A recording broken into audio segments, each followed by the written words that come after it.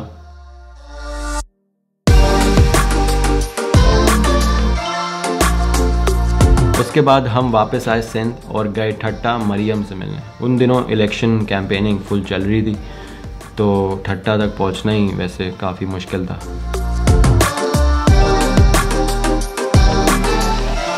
हाँ बाबा, मुंहिंजो नालो इरफान जुनेजो आहे। ऐं कराची जो रिहाइशी आहियां।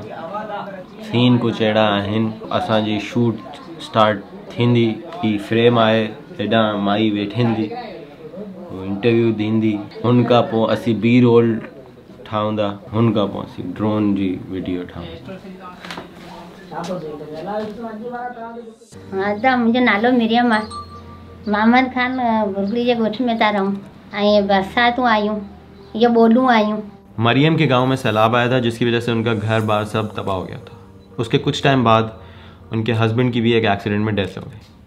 अब इनके पास कोई ज़मीनें नहीं है, कोई और सोर्स ऑफ इनकम नहीं है, तो वो मोहताज हो जाएंगी, वो दूसरों पे डिपेंडेंट हो जाएंगी। एक गांव की औरत इस सिचुएशन में और कर भी क्या सकती।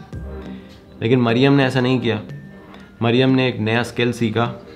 घरों को प्लास्टर करते हैं, उसको लोकल ज़बान में कहते हैं रागा करना। उन्होंने रागा करना सीखा और उन्होंने अपना घर दोबारा बनाया और फिर दूसरों का घर दोबारा रिपेयर करके उनसे मेहनत मजदूरी हासिल की और इस तरह वो अपना गुजर बसर करती हैं। इनके गाँव में हैंस ने एक लाइमस्टोन पिट लगाई है जहाँ से ये चूना कलेक्ट करती हैं और जिसको भी अपने घर पे प्लास्टर करवाना होता है वो मरियम को बोलता है। आई फर्मली बिलीव दिस कि औरतें ऐसी सिचुएशन में मर्दों से ज़्यादा स्ट्रॉन्ग होती हैं, क्योंकि मर्द ऐसी सिचुएशन में अक्सर गिव अप कर जाते हैं। I have seen in these stories, in these projects. आपको सारी स्टोरीज़ मैं इधर शेयर नहीं करता, बहुत सारी हैं जो सिर्फ हैंड्स के इंटरनल यूज़ के लिए हैं, लेकिन मैंने ही वो बनाई हैं। तो इस प्रोजेक्ट से मैंने तो ये सीखा है कि औरतें ऐसी इमोशनल ट्रेजिडीज़ में मर्दों से ज़्यादा स्ट्रॉन्ग होती हैं। जो नालो आहे शीता, ऐं पहिरीं मुंहिंजो ॻोठु रीरे ते हो, पोइ आउं वई अमरकोट टेलिंग कई, हैंस मां कमु करे आई। पोइ रीरो हो, हिन जे ॿार माउ जी सिहत जे हवाले में कमु कराई हो। और this is the last and the most special story that I have covered. This is my personal favourite, क्योंकि अभी तक जितनी भी कहानियाँ हैं वो या तो एक शख्स को बेनिफिट कर रही हैं या तो एक ख़ानदान को कर रही हैं। This story is about the whole community, पूरा गांव। मारवी वर्कर एक वॉलंटियर खातून होती है जिनको प्री नेटल और पोस्ट नेटल केयर के बारे में ट्रेनिंग दी जाती है। उसके बाद प्रेग्नेंट खवातीन, ड्यूरिंग प्रेगनेंसी, आफ्टर प्रेगनेंसी जो भी कॉम्प्लिकेशंस होती हैं उसमें वो गांव वालों की हेल्प करती हैं। काफ़ी डेथ्स इस तरीके से बच जाती हैं।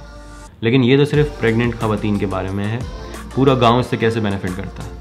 अब हैंड्स ने उस प्रोग्राम में थोड़ी एडवांसमेंट लाई है। हैंड्स ने मारवी को एक office, something like an office बना के दिया जिसका नाम है मारवी मरकज़। मारवी मरकज़ में एक सोलर पैनल है, एक चार्जिंग यूनिट है और गांव वालों को सब्सिडी पे एलईडी लाइट्स दी गई हैं, रिचार्जेबल एलईडी लाइट्स। उस गांव में महीनों लाइट नहीं होती, तो गांव वाले वो एलईडीज़ यूज़ करते हैं, मारवी वर्कर से चार्ज करवाते हैं और हर चार्ज पे मारवी को 2 रुपये देते हैं।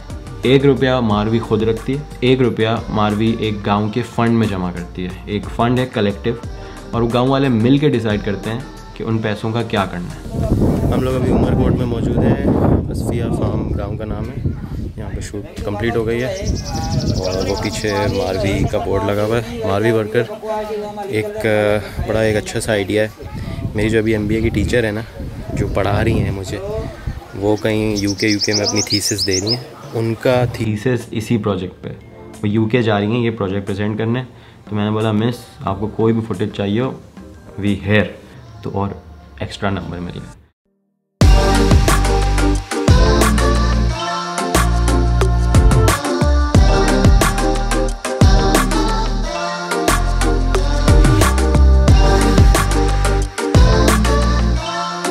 अब आप रात को ब्रश करके अच्छे बच्चों की तरह जल्दी सो जाइएगा। मुझे पसीना आ रहा है क्योंकि पंखा बंद है, क्योंकि आवाज़ अच्छी करनी चाहिए। और मैंने ये स्वेट शर्ट इसलिए पहनी हुई है क्योंकि तोन छुप जाती है इससे। सही, कमेंट करने की ज़रूरत नहीं है, इरफान में मोटे हो गए, हमें पता है, ठीक है।